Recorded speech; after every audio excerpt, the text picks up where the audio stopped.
ধন্যবাদ তেজ এই কঠিন সময়ে সুধার পাশে থাকার জন্য।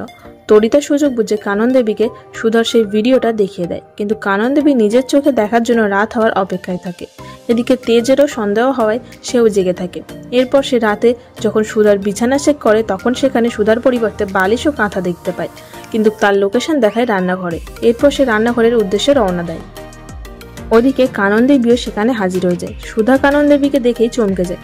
কানন দেবী চেল্লামেল্লি করে সবাইকে জুটিয়ে নেয়। এরপর শুরু হয় সওয়াল জবাবের পালা।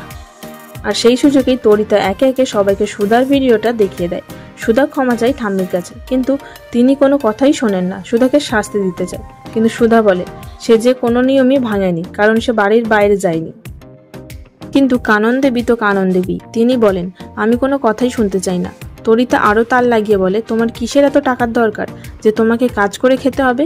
এদিকে তেজ মনে মনে বলে আমি তো এই ভয়টাই পাচ্ছিলাম, এখন আমি কি করব, কি করে বাঁচাবো সুধাকে। এমন সময় হঠাৎ তরিতা সুধার হাত ধরে তাকে টানতে টানতে বাড়ি থেকে বের করে দিতে যায়, কিন্তু আশ্চর্যজনকভাবে বাড়ির কেউই টু শব্দটিও করে না। কিন্তু তেজ সুধার হাত ধরে নেয়, যেটা দেখে আবার বাড়ির সবাই ভূত দেখার মতো চমকে যায়। সো তাহলে কি মনে হয় শেষ পর্যন্ত কি তাহলে তেজই রক্ষা কবচ হয়ে দাঁড়াবে সুধার? অবশ্যই জানিও কমেন্ট করে। দেখুন শুভ বিবাহ প্রতিদিন রাত 9টায় শুধুমাত্র স্টার জলসায়। এরকম সমস্ত আপডেট সবার আগে পেতে অবশ্যই আমাদের চ্যানেলটি সাবস্ক্রাইব করে নিও।